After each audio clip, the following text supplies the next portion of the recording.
اب دیکھو نا یہاں ایک ایک گھر میں جس بندے سے پوچھیں گے تو کافر ہے یا مسلمان، وہ کہے گا میں تو مسلمان ہوں۔ تو سوال یہ ہے کہ جب مسلمان ہے تو نماز کیوں نہیں پڑھتی؟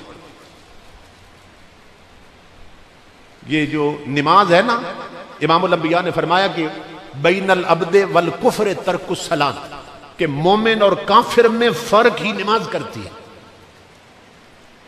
تو جس بدبخت نے نماز نہ پڑھی اس نے کفر اور اسلام کا فرق ہی خود ختم کر دیا، اس کا ایمان کہاں بچا؟ اسکول لگا ہوا تھا نا، تو بچے بیٹھے ہوئے تھے استاد کے سامنے، استاد نے سوال کیا کہ بچوں مجھے ایک بات بتاؤ کہ وہ کون لوگ ہیں جو نماز نہیں پڑھتے؟ بڑا سادہ سا سوال ہے، بتاؤ وہ کون لوگ ہیں جو نماز نہیں پڑھتے؟ تو بچے تو بڑے صاف اور سادہ ہوتے ہیں نا، سچے ہوتے ہیں۔ تو 3 بچوں نے ہاتھ اٹھائے، استاد جی میں بتاتا ہوں میں بتاتا ہوں میں بتاتا ہوں۔ انہوں نے ایک بچے سے کہا پہلے تو بتا، پھر تو، پھر تو۔ اب ایک بچے نے جواب دیا، تینوں نے جواب الگ الگ دیے مگر تینوں سچ بول رہے تھے۔ یہ غور سے سن لو، کہا بتاؤ کون لوگ ہیں جو نماز نہیں پڑھتے؟ ایک بچہ کہنے لگا استاد جی وہ لوگ نماز نہیں پڑھتے جنہیں نماز پڑھنی ہی نہیں آتی۔ اب ظاہر ہے جسے پڑھنی نہیں آتی وہ کیسے پڑھے گا؟ اسی ہمارے دور کی بات ہے، کچھ عرصہ پہلے کی بات ہے۔ یہ جو کمشنر ہے نا، کمشنر، یہ ڈی سی سے بھی بڑا آفیسر ہوتا ہے، ڈپٹی کمشنر سے بھی اونچا ہوتا ہے۔ اس کا باپ مر گیا تو میرے ایک دوست وہ کمشنر کے ساتھ کھڑے تھے جنازہ گاہ میں، جنازہ ہونے والا تھا۔ تو وہ میرے دوست کہتے ہیں کہ کمشنر کے باپ میت سامنے پڑی تھی، اب جنازہ شروع ہونے والا ہے۔ کمشنر نے نا جیب سے رومال نکالا اور نیچے سامنے نے زمین پہ رکھ دیا۔ تو وہ کہتے ہیں میں نے کمشنر سے کہا بھئی کمشنر صاحب یہ نیچے رومال کیوں رکھا؟ تو کمشنر صاحب کہنے لگے یہ پاکستانی کمشنر ہے، حرام خور لوگ، امام الانبیاء کے عاشقوں پر ظلم جانے والے لوگ، رب اور رسول کے باغی لوگ، ان کا کردار کیا ہے؟ کمشنر کہنے لگا کہ نیچے پھوڑ کوئی نہیں، نیچے دری کوئی نہیں، چٹائی کوئی نہیں، تو جب سجدہ کریں گے تو منہ کو ساری مٹی لگ جائے گی، جب سجدہ کریں گے تو منہ کو مٹی لگ جائے گی۔ اس کے بعد نصیب باپ نے اس کی گھٹی میں انگریز کی تعلیم رکھی مگر اس کی گھٹی میں نبی کا قرآن نہیں رکھا۔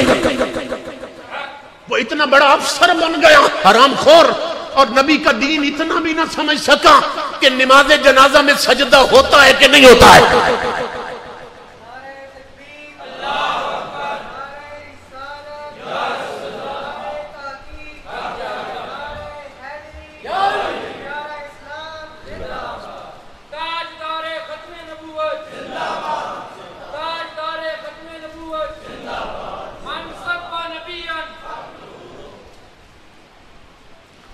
تو بچہ کہنے لگا استاد جی وہ لوگ نماز نہیں پڑھتے جنہیں نماز پڑھنی نہیں آتی۔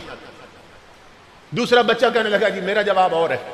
استاد نے کہا تم بتاؤ کون لوگ نماز نہیں پڑھتے؟ اس نے کہا استاد جی وہ لوگ نماز پڑھتے ہیں جو زندہ ہوتے ہیں، جو مر جائیں وہ نماز نہیں پڑھتے۔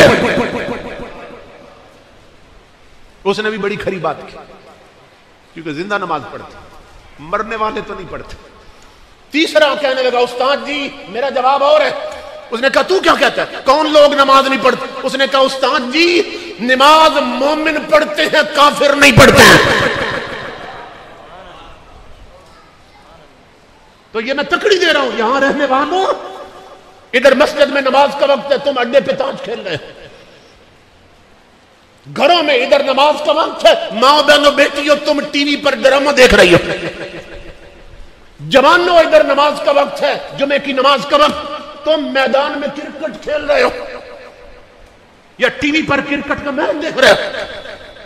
اس بستی میں بتاؤ تم نماز اس لیے نہیں پڑھتے تمہیں آتی نہیں، یا تم مر گئے ہو زندہ نہیں ہو، یا خدا نخواستہ تم کافر ہو مومن نہیں ہو؟